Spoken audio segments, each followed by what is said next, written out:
Good evening. Today is Thursday, October 14, 2021. The time is 6 p.m.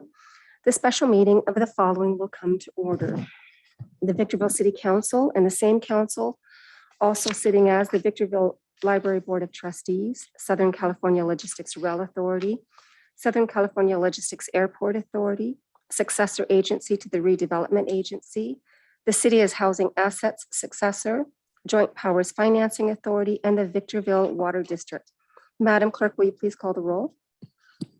Councilmember Becerra. Councilmember Gomez. Buenas tardes. Mayor Pro Tem Irving. Present. Mayor Jones. Here. Thank you. We have a quorum. And now we're going to move on to the invocation by Pastor Des of Victorville First Church of the Nazarene, followed by the Pledge of Allegiance by Lieutenant Mark Peterson. Pastor Des, welcome.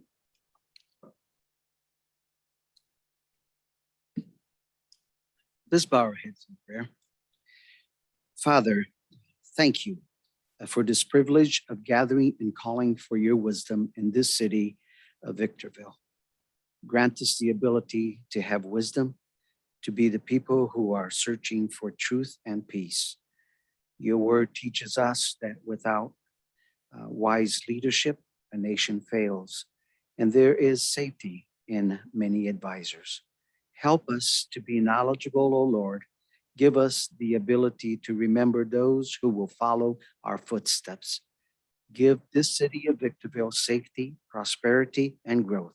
This I ask in the name of Jesus Christ, our Lord. Amen. Amen. Thank you, Pastor. Lieutenant, everyone please rise if you can.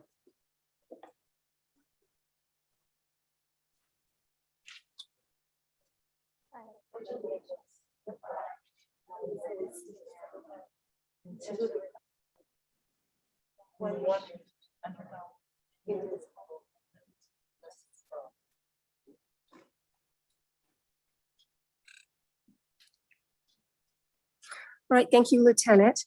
Madam Clerk, will you kindly present the agenda and any revisions thereto? Thank you, Madam Mayor. There are no revisions to the agenda.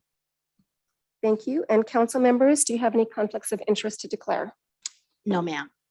Hearing and seeing none, we're going to move on. And before I begin the introduction to public comments, Madam Clerk, are there requests to speak on the posted agenda item? There are, Madam Mayor. All right, thank you. I'm sorry. All Would right. you repeat that? I think I misheard. No, I just asked if there were requests to speak. I did. Did you say yes? Oh, Thank you. All right, so everyone, welcome to tonight's meeting of the Victorville City Council. This is our first public hearing on the subject of district-based city council elections. Your city council is interested in your ideas and opinions and furthermore endeavors to incorporate them into its deliberations.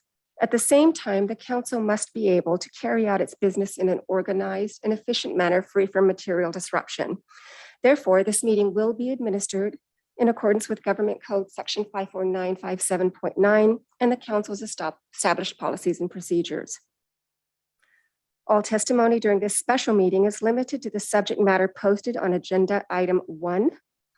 And since that item is a public hearing with its own designated period for public testimony, speakers may find it more helpful to address the council during the public hearing itself after having heard a formal presentation by the demographer. Individuals may speak once per public comment period for up to 3 minutes and must direct their comments solely to the council. Open meeting laws do not permit council members to engage in dialogue during public comment periods. Speakers are requested to comment as briefly as the subject matter permits. Whether attending this meeting in person or via Zoom, once comments are invited, the speaker will be called on by name, then be recognized by the presiding officer. Audience members may not disrupt, disturb, or otherwise impede the orderly conduct of this meeting, and those who do are subject to removal from the meeting pursuant to Penal Code 403. Your understanding and cooperation are appreciated. Madam Clerk, may we have our first speaker in chambers? Scott Rafferty.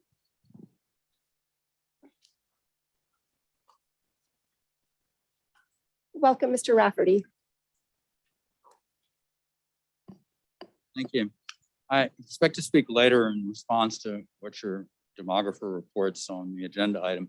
But Sure. I just wanted to open up with just a statement of how this process can be collaborative and transparent, open, but also, believe it or not, enjoyable. I paid a courtesy call on the city clerk and the city attorney. The city manager earlier today, just so they wouldn't be too surprised to see me here. But I do think this is an opportunity to learn more about your community and how the different communities fit together and how they want to be represented on the city council. I hope that we'll have more people in future gatherings. That'll depend on, frankly, on how strong your outreach is. I hope you post all the comments because there can be a conversation then. I will post our letters and if necessary, other comments, but it would be better if you did on neighborhoodelections.com. And I am going to make up for an omission. I should have had this translated into Spanish, possibly other languages. And I'm taking care of that. And we'll send you a copy. The first case I ever did was in Antioch, and the mayor was very unhappy with this. He was very much opposed. But they went through the process. They had a workshop one weekend with coffee and donuts. Food always helps. And at the end of it, I said, you know, I learned a lot about your city today. I live about 10 miles away. And he looked at me and said, I learned a lot about my city today. So I hope you approach this with a kind of a hopeful attitude. You don't live terribly close to each other. So I hope there's more hope and adversity and we can find some common purpose here.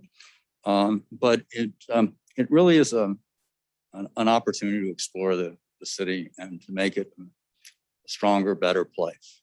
And so, by the way, I have to tell this to some people, there's been no threat of litigation. There's been a petition for you to. You have 30. So in any event, thank you very much. And I look forward to working with you.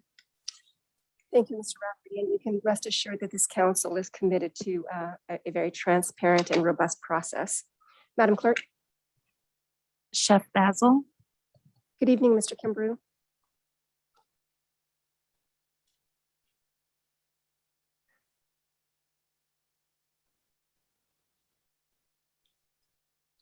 Good afternoon, everybody.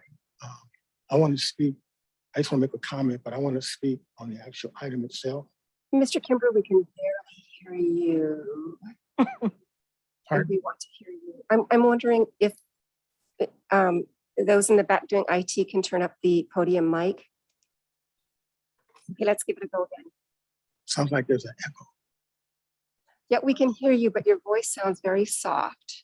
Oh, worse. I'm sorry. Okay, then I apologize. Go ahead. So I want to make sure that the clerk knows that to call me when it comes time for the hearing. But basically, I just want to suggest what I'm asking is that the next time that we all meet, if you would have two things, a Spanish interpreter to have, and then also a sign languager.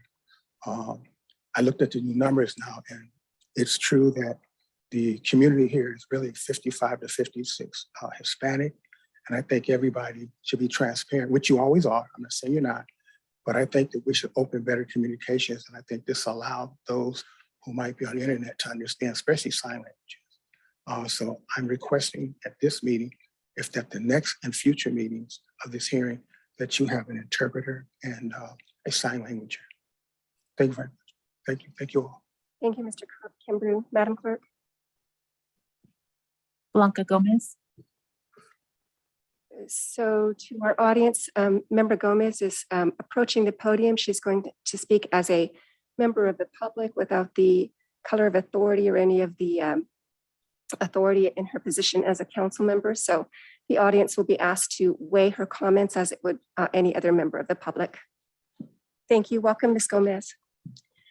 So you're sitting at your office on a Thursday afternoon and the city manager sends you an email letting you know that the city received a demand letter about a voting rights issue. You review the demand letter and realize that it's a letter from a prospective plaintiff attorney alleging that the city's election system is in violation of California Voting Rights Act, CVRA, and threatening litigation, but in this case, not threatening litigation as he has stated, but instead to work along with us, which is the correction I'm making to this statement. If the city does not voluntarily change its election systems, what do you do? At least 88 cities have made the change to bi-district elections, and 2 more, the city of Goleta and the city of Carpinteria, agreed to make the changes for 2022. Other cities, such as the city of San Clemente, have decided to put the matter on the 2018 ballot for the voters' approval. Approximately 18 other cities are in some form of legal dispute, but have not yet decided to make the changes to bi-district elections.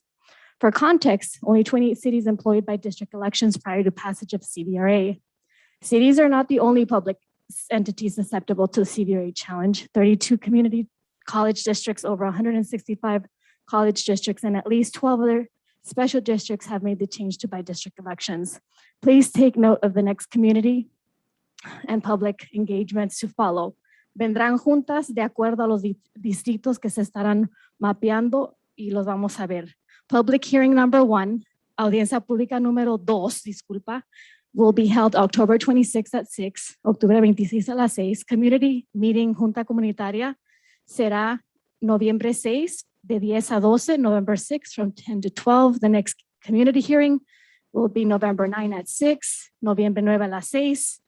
Finally, tendremos también noviembre 15 a las 6, November 15 at 6, and then we will have November 30th at 6, noviembre 30 a las 6. Otra audiencia, diciembre 8 a las 7, December 8 at 7, and we'll have the final 12/16 at 6 p.m. y la última será 12/16 a las 6. Muchas gracias por poner atención y saber que tenemos ya todas estas juntas de acuerdo. I appreciate the fact that we already have every single meeting on the city's website. Some of the questions that I think would be interested to the community is, what is a community of interest? How will transitioning to bi-district affect council members? What draft maps will be considered by the city council? When will the maps be available to the public? And how will the final map be chosen? Will all 5 city council seats be open for election at the next general election in 2022? Why is the city council district being divided into 5 areas instead of 6 or 7? And what's the best question to ask with the area formation processes at public hearings? And what if there is no candidate in one of the bi-district areas? If the public has additional questions or concerns, who can they be addressing them to? Thank you. Thank you, Ms. Gomez. And so to be very clear, the process of transitioning to bi-district elections is well underway. And Mr. DeBortnowski, as a point of clarification, so this council has met in closed session a number of times on the issue of bi-district elections, and we would not have been able to do that absent some threat or pending litigation or anticipated litigation. Is that correct? That is true. My interpretation of the first letter we received from Mr. Rafferty indicated that it basically was under a threat of litigation. Thank you, Mr. DeBortnowski. Madam Clerk? I have no additional speakers except for during the public hearing item.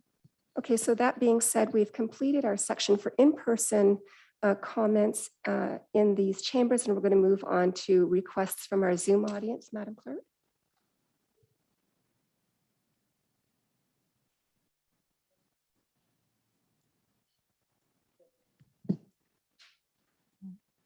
Via Zoom is Karima Abdul. Thank you. Good evening, Ms. Abdul. Welcome. Hi, good afternoon on this evening, Thursday evening. Yes, Council, I have some words. It should not take the threat of the lawsuit. We should do the right thing. In the words of the Honorable Spike Lee, let's just do the right thing here. Thank you. Thank you, Ms. Abdul. Madam Clerk? There are no additional Zoom speakers. Thank you. And so as for members of our Zoom audience who may wish to speak but might be experiencing technical difficulties, the chair is going to give a brief amount of time to accommodate that. So Madam Clerk, will you please set the timer for 30 seconds?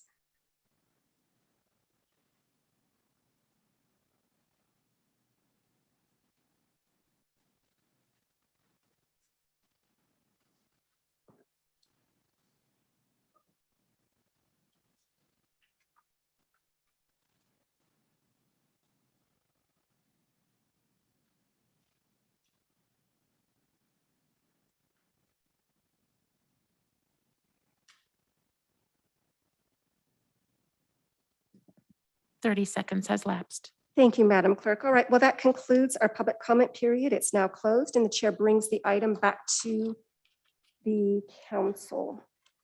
All right, we're going to move on to our first and only business in order this evening, which is public hearings, item number 1. This is district-based city council elections. Mr. Metzler, will you kindly introduce the item? Thank you, Madam Mayor and members of the council. Can you hear me okay? Yes, thank you.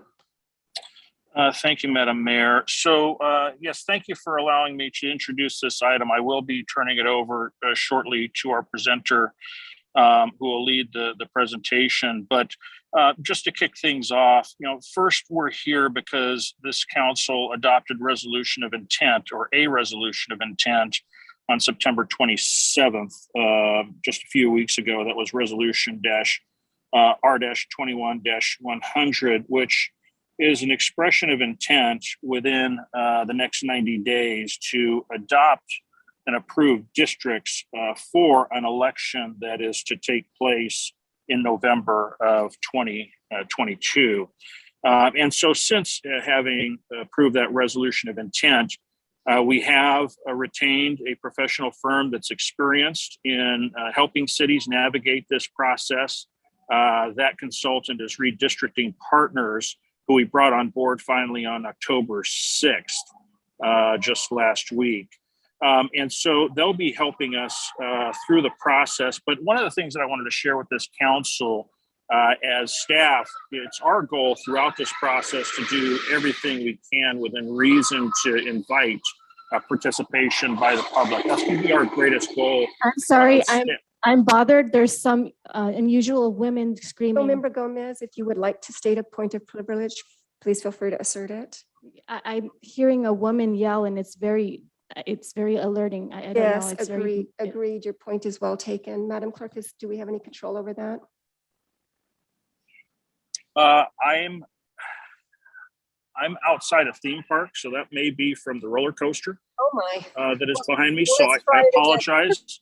Okay. There's no Let's try worry. it again. Everybody is okay as far as I can see.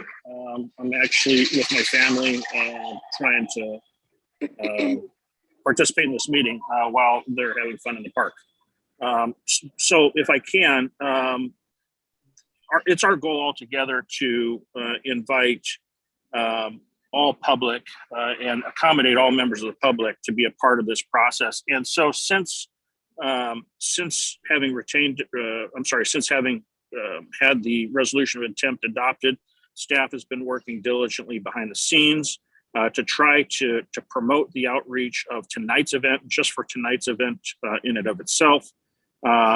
We have created our website, a landing page that will effectively be our central repository of information for the public to access documents, calendar items, and frequently asked questions. When we get to the stage of inviting the public to draw and suggest their boundary lines, we'll actually host that on our website as well, and we'll actually be able to receive information from our residents in that regard. That's where we'll actually host our mapping tools.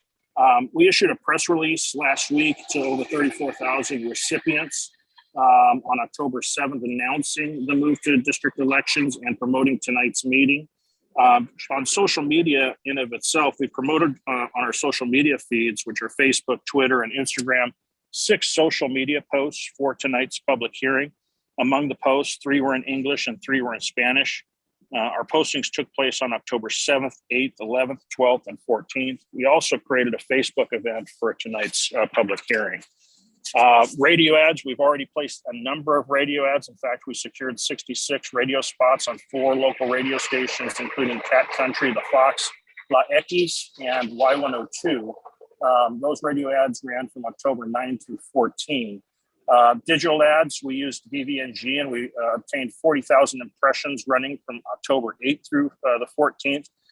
Impressions basically being where actual digital users saw the ad. We've done a number of promotional postcards and flyers, all for tonight's event. We have public hearings. It's the first of 5 public hearings. We will be placing public hearing notices and have in the newspaper, both in English and Spanish. And we'll also do the same for the next public hearing, which is October 26th. We'll also be doing similarly natured promotion for all of our community workshops, and 3 of those are scheduled. So with that, a significant amount of effort has gone into just trying to create the awareness of tonight's event. That'll continue to be a theme throughout this process. So with that, I wanted to share that with you and also have the public aware of our efforts to try to include everybody as much as possible to participate in this process that we will keep as transparent as possible. So with that, we do have Miss Elizabeth Stitt from Redistricting Partners. She has a presentation before you tonight, and I'll go ahead and turn it over to Miss Stitt at this time. Thank you, Mr. Metzler. And before we begin with our presenters, so council members, you should have a hard copy of the presentation that we're about to receive from Redistricting Partners. Welcome, Ms. Stitt, to our meeting. Hi, everyone. Thanks so much for having me. I'm really excited to be here with you all. It's not every day we get to do a districting presentation, but these are always very exciting to do. So today we are going to go over the California Voting Rights Act and how it applies to the city of Victorville. So this presentation, it's going to cover an array of topics. So we're going to touch on the California Voting Rights Act, what is districting versus redistricting versus gerrymandering. We'll get into the traditional districting principles that we use to guide the process in a fair and transparent manner. Then we're going to talk about the population and composition of the city with the latest census data. And then we'll talk about what's next. So what are the next steps for the city in this process? So first of all, the California Voting Rights Act, it's a state law that prohibits the use of at-large election systems. So this was passed, I believe, in 2002, 2003, and its purpose is to essentially prevent its use of at-large election systems in local governments if there is racially polarized voting. And the definition of at-large, it's defined as anything other than a system in which an elected official lives in a district and is only elected by members of that district. And then racially polarized voting is determined through an analysis which quantifies the amount of voting, which can be shown to be correlated to race. So for example, if there is a historically Black neighborhood that votes historically over years for one party, and then there is another neighborhood that is white and that votes for the opposite party, that demonstrates that there could be racially polarized voting. So the California Voting Rights Act, it takes the principles of the Federal Voting Rights Act and it expands it in regards to 2 key ways. So the Federal Voting Rights Act, it focuses on majority minority districts as a standard for vulnerability, and the CVRA only requires ability to influence. So the Federal Voting Rights Act, that's usually found through the citizen voting age population. If there is a CVAP for a ethnic minority vulnerable population that is 50% or more of the district or the area, then that's called a majority minority district. However, the CVRA, the threshold is much lower. It doesn't need to be a majority. It just needs to have the ability to influence an election. So the CVRA also requires that the plaintiffs get full reimbursement for legal fees associated with any successful challenge. However, that can be lessened or totally eliminated if the district follows a strict and prompt process in districting.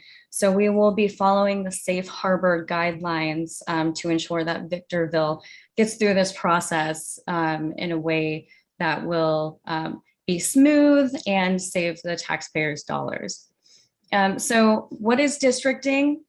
It is the initial process of creating election district boundaries. So fairly simple definition, it essentially tells us two things, right? So who's eligible to run for office, they have to live within those boundaries, and then who can vote for that election. So only voters who live within that district can vote for that city council member. So that tells us what it does do. And this is what districting doesn't necessarily do. So how cities decide to govern. So cities can still work to achieve goals that benefit the entire city rather than just a single district.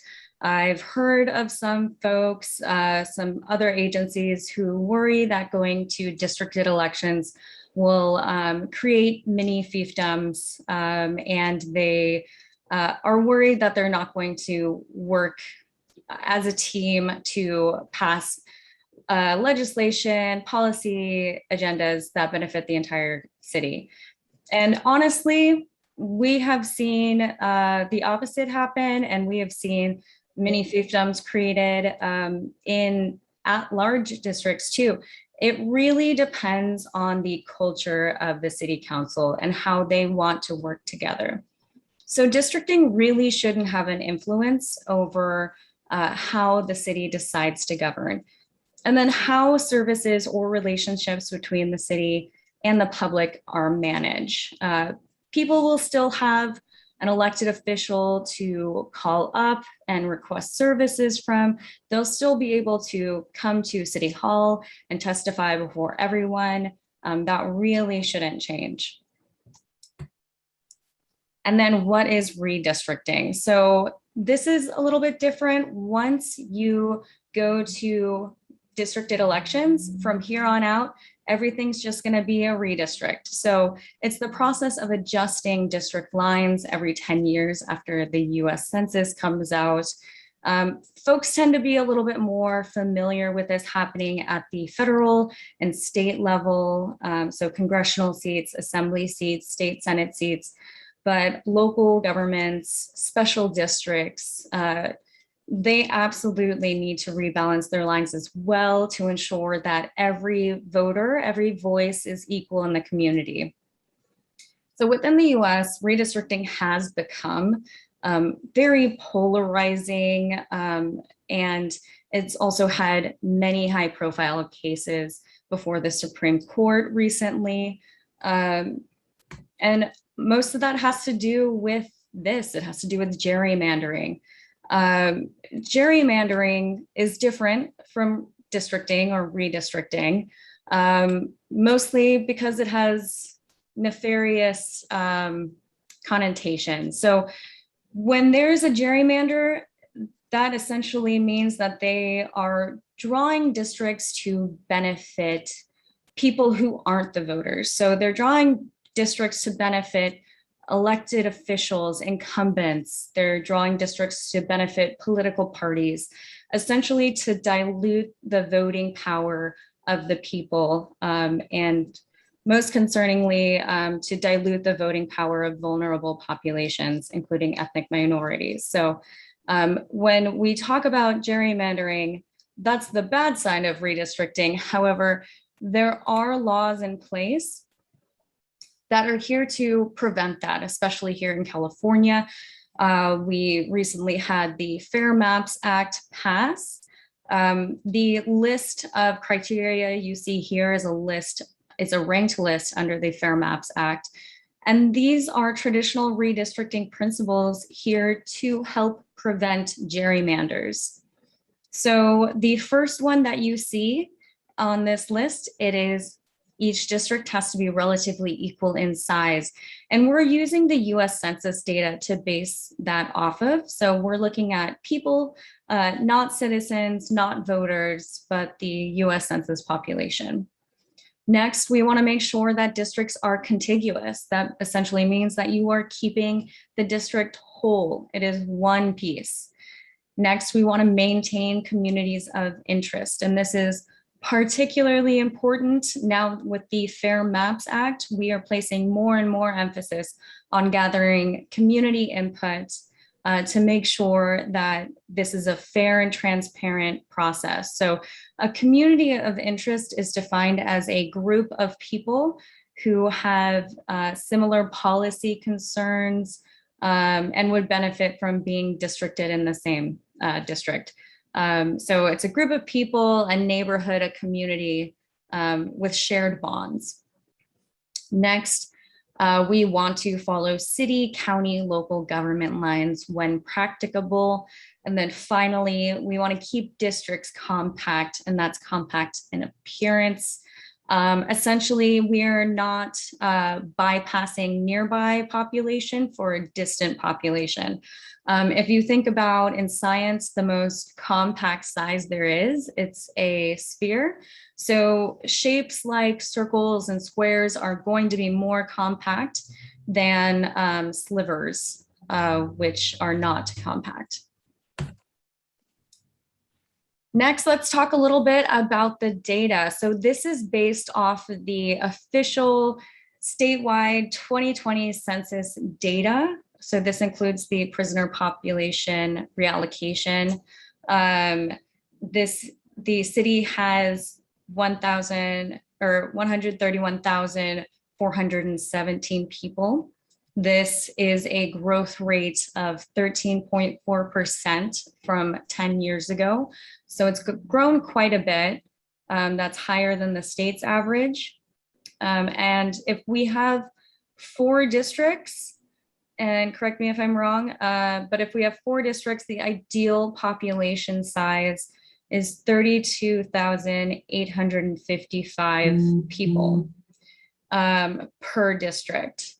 And we do have some wiggle room. We have a 10% deviation that we are allowed to have under the state law. So that ensures that if we want to make sure that a community of interest is intact and we're not cutting through their population because we're trying to make everything equal to the decimal point, that gives us the ability to keep them intact and not dilute their voting power. And for determining ethnicity of a district, we use the American Community Survey. This tells us the citizen voting age population. You'll often hear us refer to it as the CVAP or the CVAP. This is, we're mostly concerned with the ethnic populations and making sure that we are following all of the Voting Rights Act requirements. So again, if there is a area where we could draw a majority minority district, we will be working with your legal counsel to make sure that we are following all legal guidelines, especially revolving around the Voting Rights Act. So here you'll see that the Asian CVAP is 3.5, the Black CVAP is 17.2, and the Latino CVAP is 45.6%. And this is for the entire city. So these are the current city lines, and soon you'll have districts in them. Here is the breakdown again. And so what are the next steps for Victorville? We will be having extensive public hearings. So we are required to have 5, but we will have more than that, especially with in regards to outreach hearings for the community. So we will be obtaining input from the public to get feedback on what they think is an equitable districting process and map. So input will be through public hearings such as today. We'll also be using community of interest worksheets that will be available on your website or in person at meetings. And we'll also have paper and online maps available, and those are to come. So let's look a little bit about at the schedule. So obviously today is the first hearing. We are expecting to have our first community outreach meeting on October 26th. Next, it will be on November 9th, and that will be in Spanish. Next, it's November 15th, and then we will get into the mapping process. So we'll come back to you on November 30th after digesting all of the input from the public and analyzing the census data. We will have 3 draft maps for you on November 30th. Next, you'll see us again on December 8th for the second draft map hearing. And just to reiterate, the public is a part of this process every single way. So we're encouraging public input now, but even with the draft maps, we want the public to respond to those as well and let us know if they think that those maps need adjustment as well. So second hearing for draft maps will be December 8th, and then December 16th, that will be, knock on wood, when you guys submit or vote on the finalized maps. And the deadline is December 26th to get everything passed. So with that, that is my presentation for tonight. I'm also happy to take any questions you guys have on the process. This can be a very complicated process, but we are here to answer any questions and help out as much as we can to make this an enjoyable process.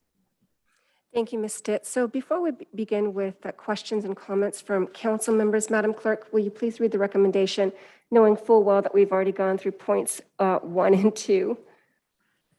That your Honorable City Council open the public hearing, receive a presentation from redistricting partners that will explain the district mapping process and review the criteria and principles to create districts. Receive input from the public regarding the composition of potential city council election district boundaries, and close the public hearing. Thank you, Madam Clerk. And so before we go into questions and comments by council members, Ms. Stitt, I noticed that in the presentation, you referenced 4 seats in terms of the equal population, but this is really a 5-seat council. So Okay. it seems to me that number goes down to about 26, just under 26,300 per area. Thank you for that correction. Yes, thank you. All right, so we're going to begin with technical questions for clarifications. And in this case, because there's going to be no motion put forward tonight, council members are free to also add their comments during this time. And we're going to begin with Member Gomez. I'm sorry. I wanted clarification. You asked something about 4 seats and then there was a figure of a number. I didn't hear that number. Oh, sure, Ms. Gomez. So when we were given the presentation, Ms. Stitt referred to the ideal population for 4 districts being 32,855, but we actually have 5. We're going to have 5 districts, so that would reduce that number to about 26,283. 26,283. Yeah, approximately, just under 26,300. And then you made another comment, something about comments and questions. Sure, Member Gomez. So because we're not going to have any motions this evening, normally we take comments on pending motions. So at this time, we can do our questions and our comments at the same time. Thank you for that clarification. My first question is, will the demographers consider the location of incumbents? No, we very much prefer not to know where you all live. That is a form of gerrymandering. Sorry, I don't mean to accuse you of that's what you're asking for, but we want to avoid incumbent gerrymandering. Yes, and that's not what I was asking. Yes. You're well in asking. Will the city comply with the outreach language and posting requirements of the Fair Map Act 21628C? There's a subsection. I am assuming so. I think somebody from the city is probably better to answer that question than me. Thank you. If I might, Madam Mayor, the answer is yes. Did you say yes? Yes, that's correct. Thank you. Will the city hold the remaining hearing at a site larger enough to accommodate all community members safely? Yes. In which languages will the city conduct outreach?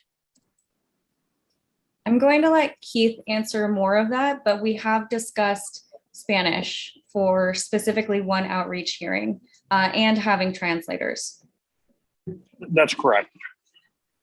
And how will written communication be memorialized during the public hearing process? There will be extensive note taking. Of course, we've got audio and video recordings to use.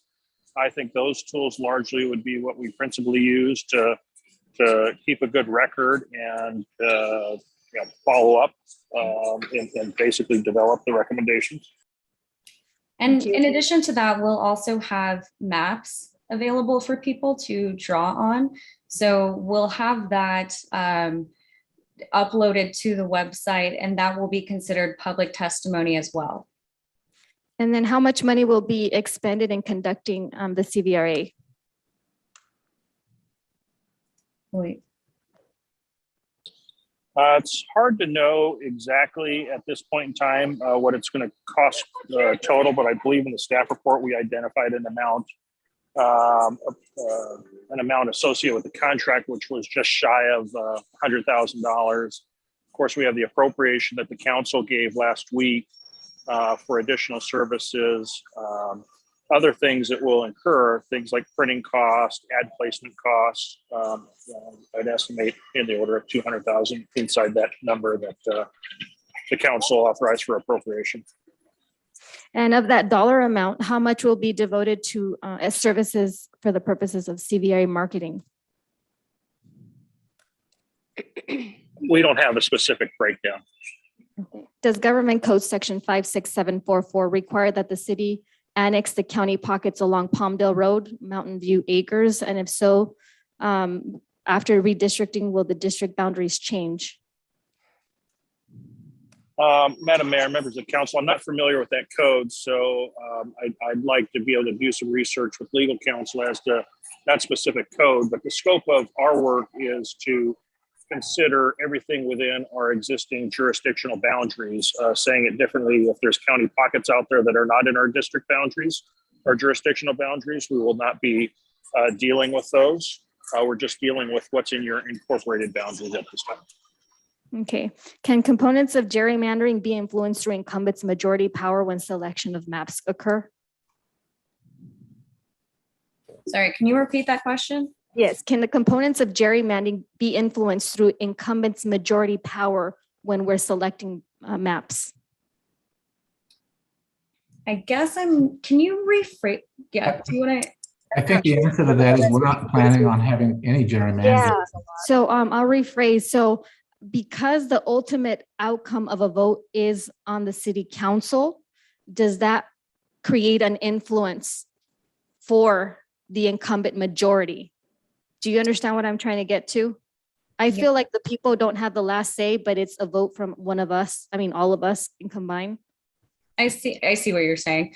I am a big fan of the California Fair Maps Act. There are many safeguards in place to avoid gerrymanders, and the public will be a part of the process every single way, except for the final vote that you all take. So it is our intention to draw the most fair and equitable map as possible for the city of Victorville, including the public in the process. So those are the maps that you will get, and hopefully you will vote for a fair and equitable map at the end of the process. And what creates the city, county, and local government lines that you were discussing in the presentation? Yeah, those are essentially, we work off of what cities give to us, what county registrars have on hand. So those are often what we base it off of. We also have a mapping tool called Maptitude with all of that information in it to help us in the process. So that's sorry for the noise. That's what we base it off of.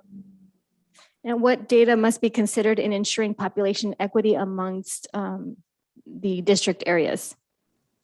So we look diligently at the citizen voting age populations, particularly for vulnerable populations. So those are what we will be paying attention to. If there are any communities of interest that come forward during the process who have historically been neglected or historically been united and want to keep their community's voice together, then we will be paying attention to them as well. If a multiple council board ends up paired within a single district area, how does the council determine the selection sequence of the district areas not currently inhabited by council members? We're going to be working with the city to work on this number sequencing in addition to redistricting. So we will be working with you all on that.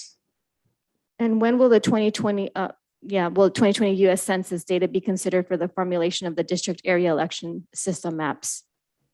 Did you say when? Yes, when will that occur? Immediately? Yeah, we have the finalized data. It was 9 months delayed.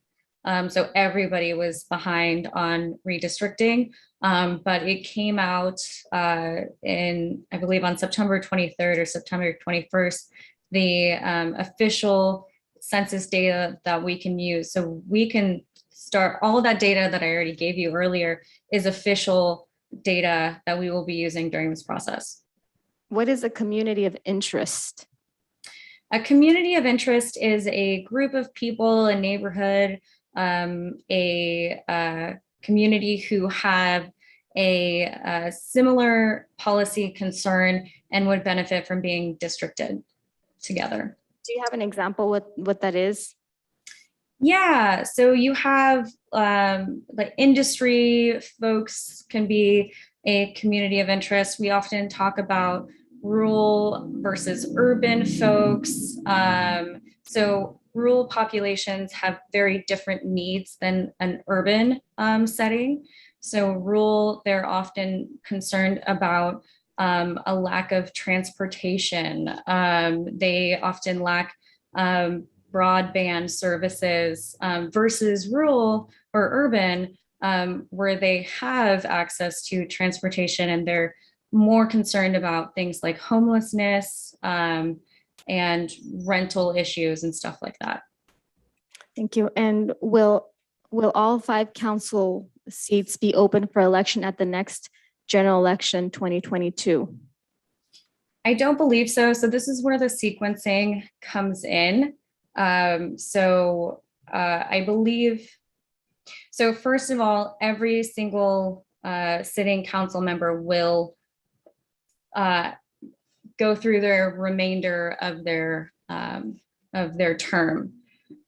So then once that election is up, that's when it goes to districted for that district. I hope that answers your question. Okay, and how will the transition to a by-district affect the council members then? In terms of the entire board working together, it really shouldn't impact the council members at all.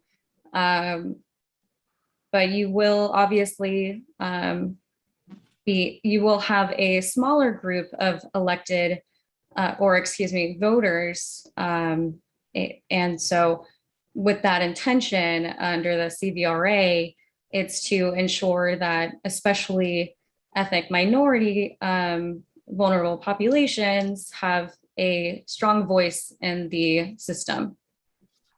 Okay, and you did state that because we are limited here, we're going to be transferring outside of here for safely having accommodations for people that want to come in case this room were to get full. I'm going to defer to Keith on that, but I imagine that is the intention of the city, to ensure that that they accommodate folks ADA compliant and translation services when requested. That's correct. I'm sorry, I missed it. That is correct. Okay, and when will the maps be available to the public? I think you put up a date. So when we give you the maps, it will be 7 days in advance of the hearing to ensure that the public has adequate time to look at the maps, comment on it either through email or get ready to come in person and give their own testimony at the day of the hearing. Okay, and then finally, in terms of helping people, if this is going to be a repository website that we have, how do we help people who lack the skills to use their computers and their phones to be able to facilitate something of that nature when most of our population is very vulnerable and they do not understand at many levels unless they have their children who are in school aged? How will we facilitate that? So we are hosting outreach meetings. So this includes at least one that is in person. We will also be working obviously with your city staff to see how they can further expand that reach in real life and not just online. So there have been other cities who have put maps out in their libraries and taught librarians how to teach people how to draw these maps. So there are other options that we can explore with Victorville on how to expand that outreach in person. Thank you. I have no further questions. If I could just expand on that for 2 seconds.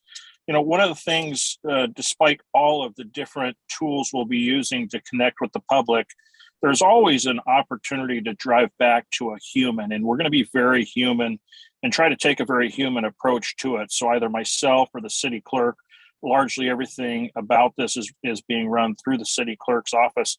But to the extent there is a need for human interaction and even special accommodations, whether they're ADA related or what have you, we can help with that. It's just a matter of talking with us directly, and of course, we're reachable at City Hall. Thank you, Mr. Metzler. All right, moving on to Member Becerra. Questions or comments? Yes, ma'am. Thank you very much. That was a very well put together.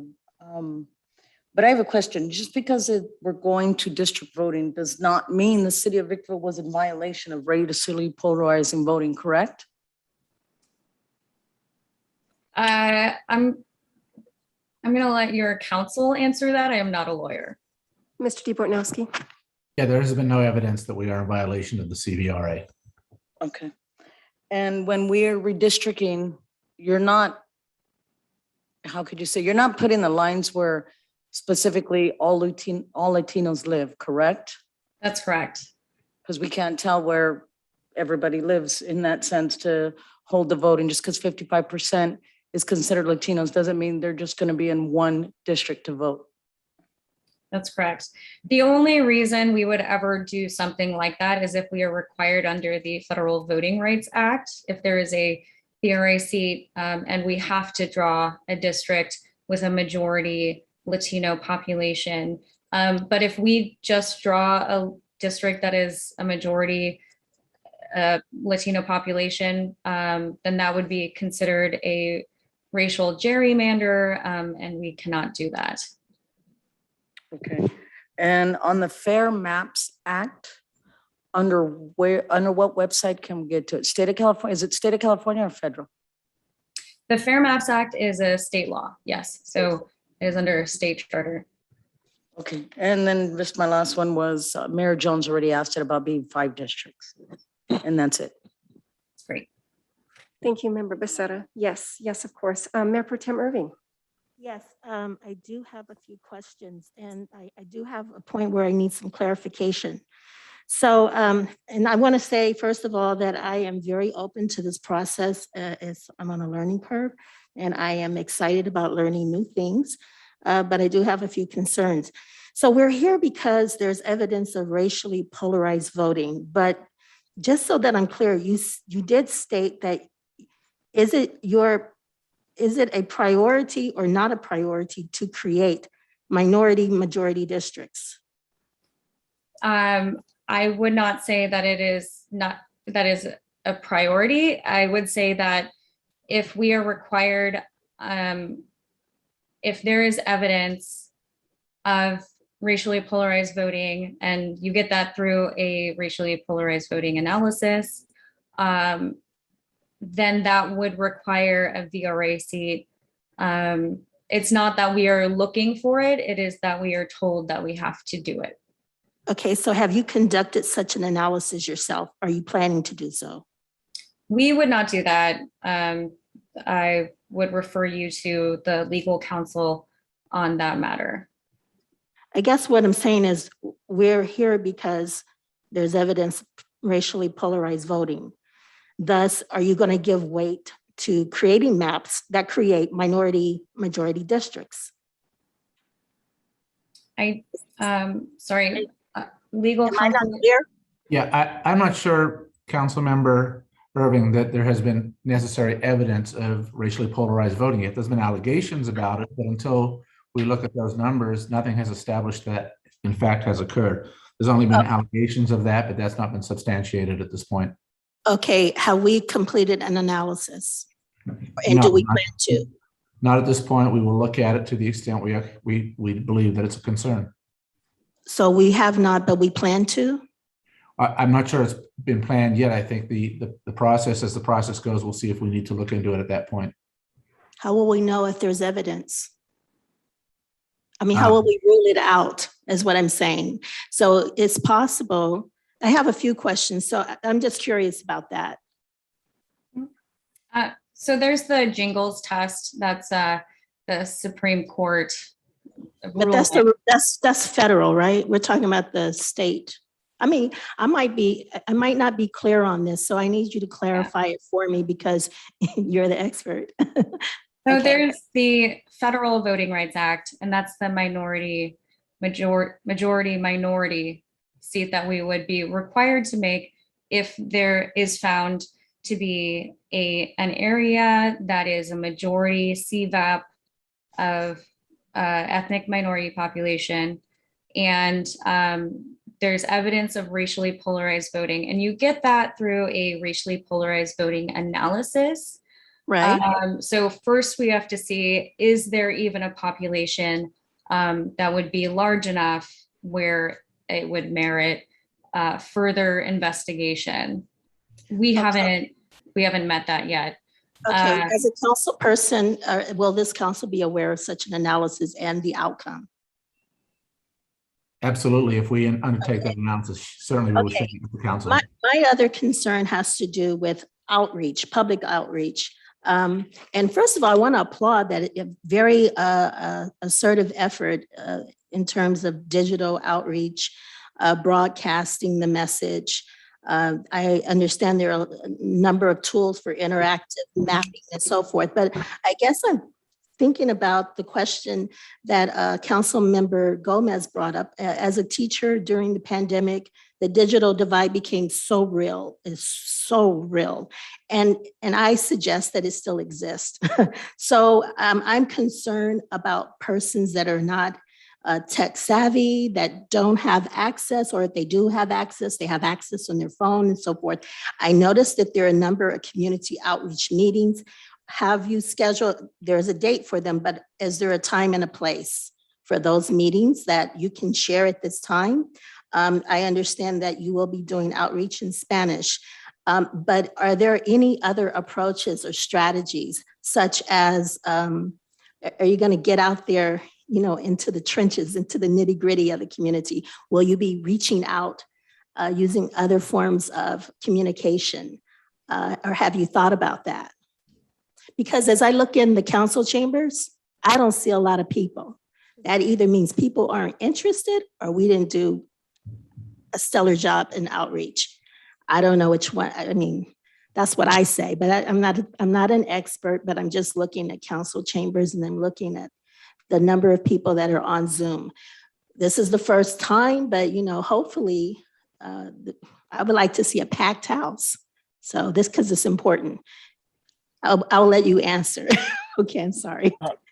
Thank you, Madam Mayor and members of the council. Yes, so our focus isn't just digital. Certainly we've done the radio and some other tools, but we also plan on making or using personal interaction as well with the community. One of the first events that I can think of is our Halloween drive-through that we did last year for the first time. We're going to do it again this year. And we had some postcards, some really nice postcards that on the front are in English and on the back are in Spanish. And, we are going to use that event as we invite out, all, presumably all residents of Victorville. But we'll actually be handing out, in addition to candy and having all the fun festivities, we'll use that as an opportunity to have a human interaction with our residents. We'll do that at any other events that we have between now and the end of this process to reach out personally. I think that would be certainly an example of something that we're doing. We've had success in the past when we did our pop-ups in the park, which is using our water district employees, particularly the folks that are on the meter team, actually go out and place door hangers on doors in the neighborhoods. So we go in door to door with that. So I think those are some additional examples where maybe the more traditional print type media is being used, and we'll try to connect with the residents personally that way as well. Okay, well, that's good news. That means we're prepared to put boots on the ground. The last thing, I have a concern. Again, I'm piggybacking on something that Councilmember Gomez brought up. So let me understand this. We're not creating districts with incumbents in mind. So is it possible that we could have a district that doesn't have representation or a council member when this is all done that doesn't represent a district, but they're serving their term? Like I was elected at large. Is it possible that I could possibly sit in the same district with maybe my fellow council member Gomez or the mayor or Councilwoman Becerra? I must call you Councilwoman Liz, okay? One day. Possible that I could sit in their district and the two of us serve and districts exist without representation. Is that possible? So this is where it gets complicated. So let me know if you have any follow-up questions. You all will serve out the remainder of your term and you will serve it as at large. So you won't be placed in a district. It's only until you end your term and then you run again, and then you will run in a districted election. There is a very good chance, I don't know where you guys live, there's a very good chance that you could be placed in a district with one or more other council members. And then, then we'll, maybe somebody will move, but that has happened. And I can't guarantee you that it won't happen. Okay, well, I guess I'll sit back and watch this all go down. All right, then thank you very much. Thank you for the presentation. Thank you. Thank you, Mayor Pro Tem. And let me echo the sentiments of my colleagues. Very nice presentation. Thank you so very much, Ms. Stitt. So my first question is for you. So it's my understanding that you're going to present us with several map options, right? Yes, so that's correct. 3. Council. All right. And I do like the idea that you don't know where sitting council members live. I think that's a nice check and balance. I noticed on one of your slides where you have all of the dates and the activities that are to take place, On October 26th, you have it listed as a community outreach meeting, but my understanding was that that's going to be our second public hearing. I thought we couldn't have any proposed maps until we had 2 public hearings first. It is a combination, and the city folks can correct me if I'm wrong. That October 26th is the second public hearing, but this is from a tentative plan that we put together, so that could change. But we are expecting to have an outreach effort for that hearing to get the public to comment during that time. Okay, but it is going to be a public hearing so that we've met the 2 That's public right. area for beginning the mapping process. Okay, and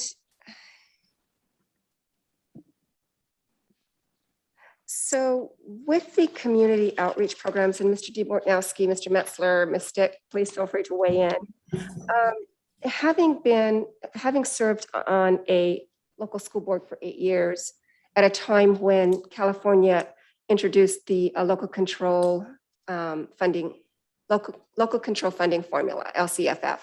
And so each school district was required to develop committees and have outreach types of events and meetings with the public so that they could weigh in on how they would like those monies spent, particularly in their school district. And we found over time that it was much more helpful for the elected body, members of the elected body, not to attend those, number one, because you run into potential issues with the Brown Act, right? You want to be in the same place to hear, discuss, deliberate, or take action, or develop consensus, certainly. So that's one part. Of course, it presents concern with some of these community outreach as it relates to we council members. The other things is that I found, and tell me what your experience has been, is that a lot of times community members really prefer their elected officials not to be there so that they can speak up and weigh in a little more clearly and not feel like they're being unduly influenced by their elected officials. They want to have a genuine, authentic say that's completely free and unfettered. What are your thoughts? In my experience consulting on this, we have had elected officials come to meetings and give a quick speech thanking people for being there and talking about the importance it is for their democracy, and then they leave. So I tend to agree with you in the sense that folks tend to be a little bit more comfortable to talk more freely if their elected official isn't there. Okay, very good. Mr. Metzler, Mr. DeBortnowski. I definitely agree. I would encourage that the council members not be there if not for introduction. But yeah, that's our sense as well. Is we want to try to solicit as much community feedback as possible without being influenced positively or negatively.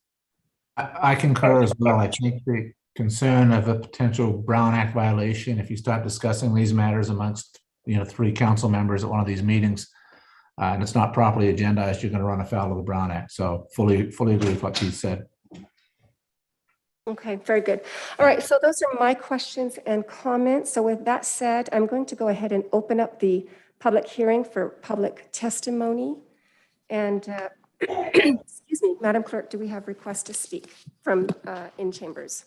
Yes, Madam Mayor. Our first speaker is Scott Rafferty. Welcome again, Mr. Rafferty.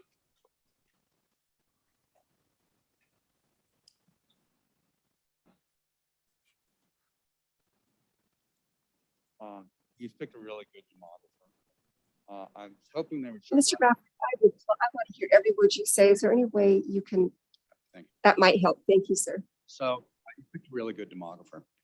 I was hoping they would show Districtor, which I think they're going to make available, which is the tool that they've used elsewhere.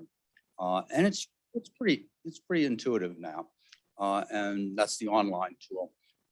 But they're also very good at the sort of placemat approach, the low-tech approach.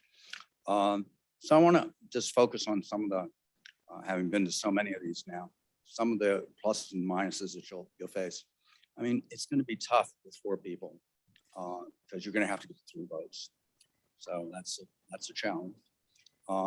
I've heard talk about 4 plus a mayor or moving to 7. I'm happy to discuss those things. It's not something I would necessarily take the initiative in recommending, but you should listen to your public. I've been involved in 2 enlargements just in the last 2 months, and you're not like that. So I think it's going to be pretty straightforward. 5. And she doesn't know where you live. I do. You all do. It's not going to be a bloodbath.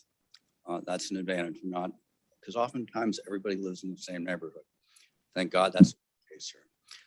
As to engagement, I've seen the 2 most effective meetings I've seen are the Antioch Coffee and Donuts with projection, demographer. It was a Notice Brown Act.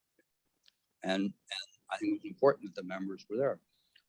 On the other hand, the second most was named awestruck by the fact that 80 Latino families came to a workshop where the trustees of the school district decided not to come, and most of them didn't speak English.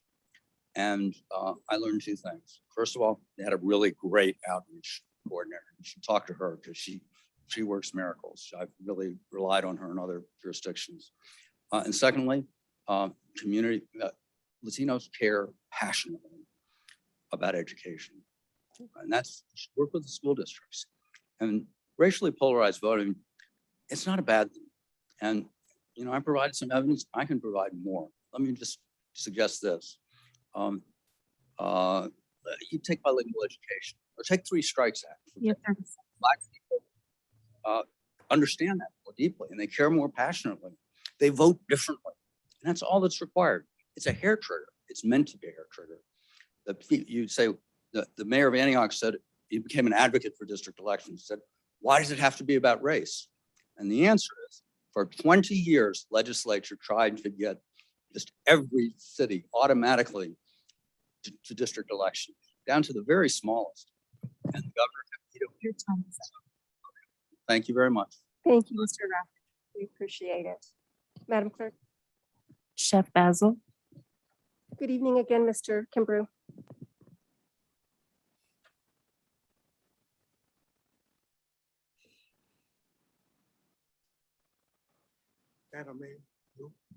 Madam Mayor and the group, first of all, thank you.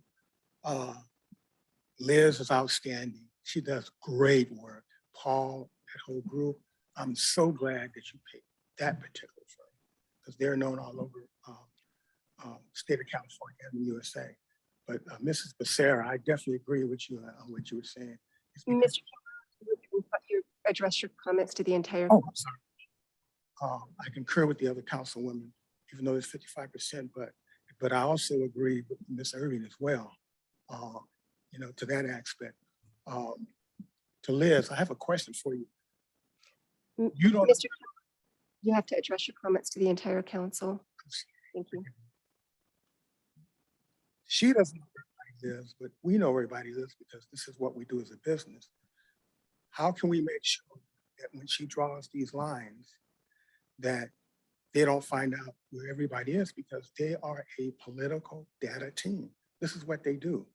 So that's my question to the young lady up there. When they draw the lines, and I think Leslie, correction, Mayor Pro Tem in the council, she was correct. What happens if 2 of you or 3 of you end up in the same district prior to the next election? What happens then? Do we wait? Well, Mr. Kimbrough, we're not going to have a to and fro conversation, but certainly I think all of these things are going to be teased out during the process itself. I'm sorry. So the council is not going to engage in a to and fro conversation. However, I believe that those kinds of things are going to be teased out in this process. I think that those are going to be things that everyone's going to be looking at. And finally, to make things better, I don't mind having a big cookout for everybody to get more people in. Are the hearings going to be here? I'll provide the food. Is the hearing going to be here? Or are we going to have it in different places throughout the community? I think that was stated in the presentation, but And finally, can the community get a copy of what all of you got from the company? So we'll get back to you, Mr. Cooper. Have a good day. Yep, thank you. Madam Clerk. Uh, uh, One moment, please. Madam Clerk, were there any other written requests to speak? I have no additional written requests to speak. I do have Zoom participants. Yeah, I would also like to speak. Please feel free to come forward.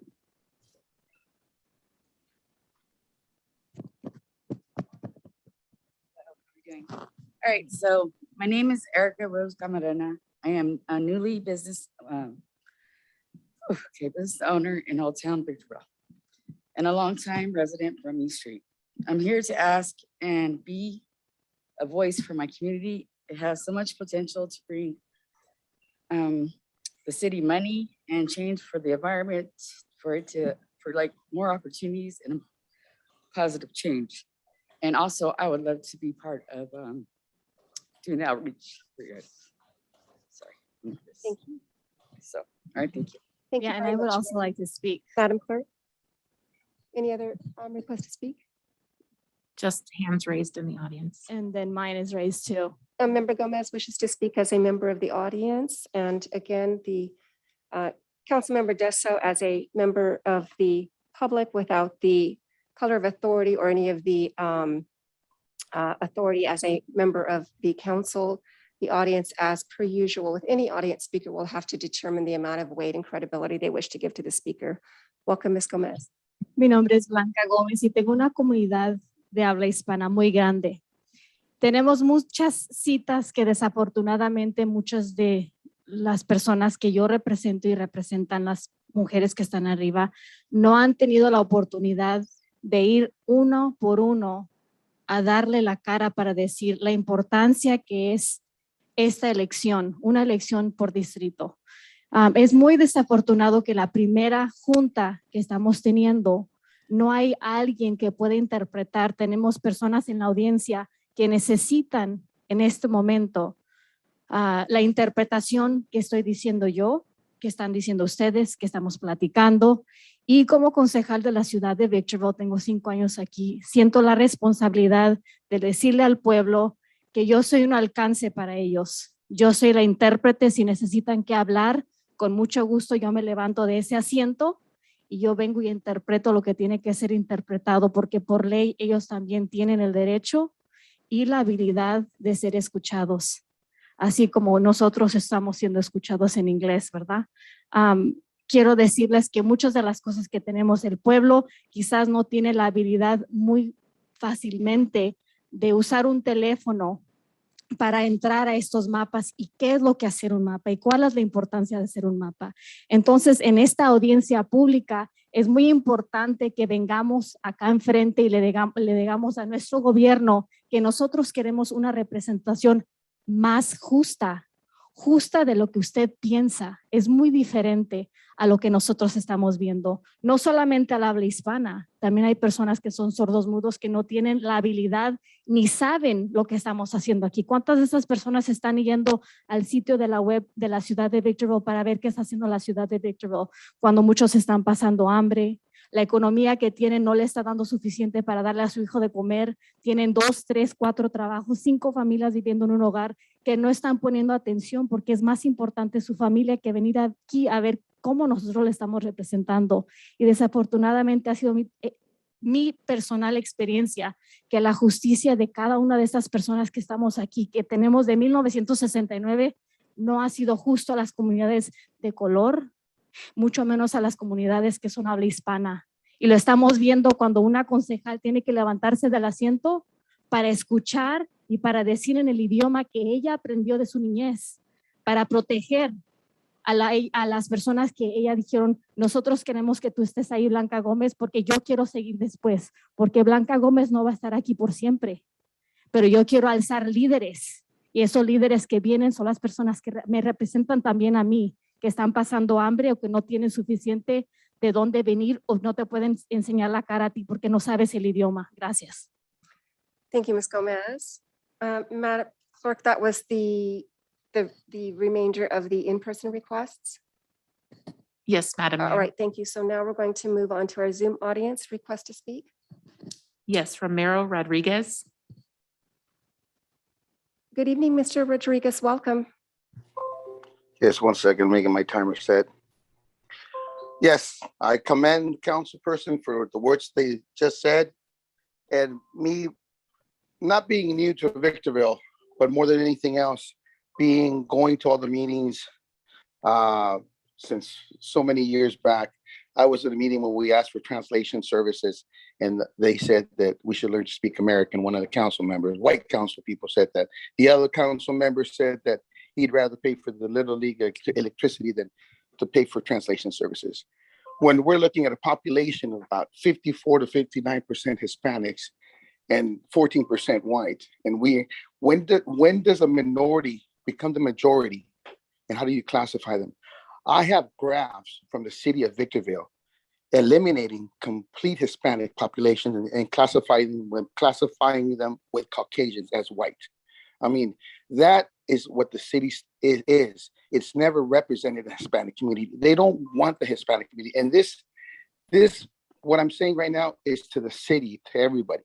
We got to stand up and ask these people, and not ask these people, make these people listen to us, because we are the ones in charge. They're going to have their little meetings secret. They're going to have emergency meetings all of a sudden. They don't want us there.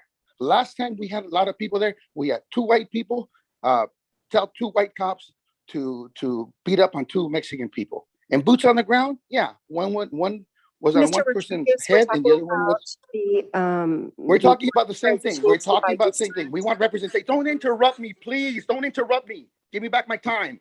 Mr. Rodriguez, the chair is You going always to ask you interrupt to me when I'm move on talking. the I'm topic talking that's to the before people us. and motivating them to stand up and be counted. To be counted. That's all I want from them. That's what I'm asking the people to do. It's something, and the thing is, if district works, fine. I just see it's going to be more for people that have privilege to go over there in front.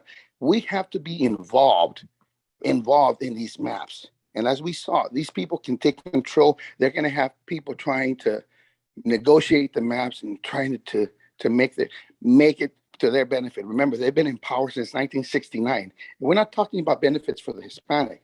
It's money, retirement funds, wages, salaries for these very, very rich people that don't include us in that.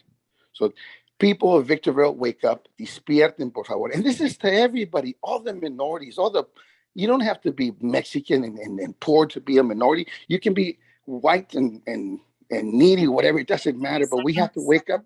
We have to wake up and listen to the people that are speaking, and to let everybody know that these people are not going to go willingly. We have to push them out. We have to vote them out. They're going to do everything possible to stay in power. And that does include us. It does not include us. Thank you. And don't interrupt me again. Thank you, Mr. Rodriguez. Madam Clerk. Maribel Nunez. Good evening, Ms. Munoz. Welcome. Hi, can you all hear me? Yes, thank you. Okay. Hello, my name is Maribel Nunez. I'm with the Inland Equity Partnership and also part of the Brown and Black Redistricting Alliance. And we have members that live in the city of Victorville. They're part of our coalition. And I wanted to thank the city council and the consultant on redistricting for the presentation. I do have a few recommendations in regards to the type of redistricting commission, type of process, and what should be the top redistricting criteria. And it's something that's applicable in all cities. So in looking at in some of the feedback, the Voting Rights Act is not being prioritized. And I do want to remind folks that it does need to be prioritized. It does need to be top criteria. And this is something too that, we're looking at in different types of cities. And so the Fair Maps Act and all of that needs to be included in the conversation of redistricting. And so I just want to reiterate that. In looking at the Census 2020, we have done some research about the city of Victorville. And out of the people that live in the city of Victorville, there's about 94,490 that are citizen voting age population. 52.20% is Hispanic Latino, 16.91 African American, and 4.64 Asian American. So it definitely meets the majority at large. And I think that we could be looking at a 3 to 4 Latino majority districts here potentially in city of Victorville. And so, and we also would like, part of what we will also like to see is a racially polarized voting analysis to be taken into consideration when drawing the ward lines, because that definitely aligns with complying with the Voting Rights Act. And also in regard to the type of redistricting commission, we do ask if there could be an independent or hybrid commission. An independent commission will conduct all public hearings and make the final decision on the map. The city council, and then in the hybrid commission will conduct public hearings and make recommendations of 1 or 2 maps. And the city council can adopt one of the recommendation maps. So doing a hybrid would be great too, getting it out of the city council, just to make sure, right, it does seem transparent and community driven. And so thank you so much for your time, and please, the Voting Rights Act and the CVAP information does, the data does tell us that we do have that. Thank you so much. Thank you, Ms. Nunez. Madam Clerk. I have no additional speakers. Thank you. So with that said, and for members of our Zoom audience, the chair offers a brief moment to overcome any technical difficulties they may be experiencing if they would wish to speak. So Madam Clerk, will you please set the timer for 30 seconds, please?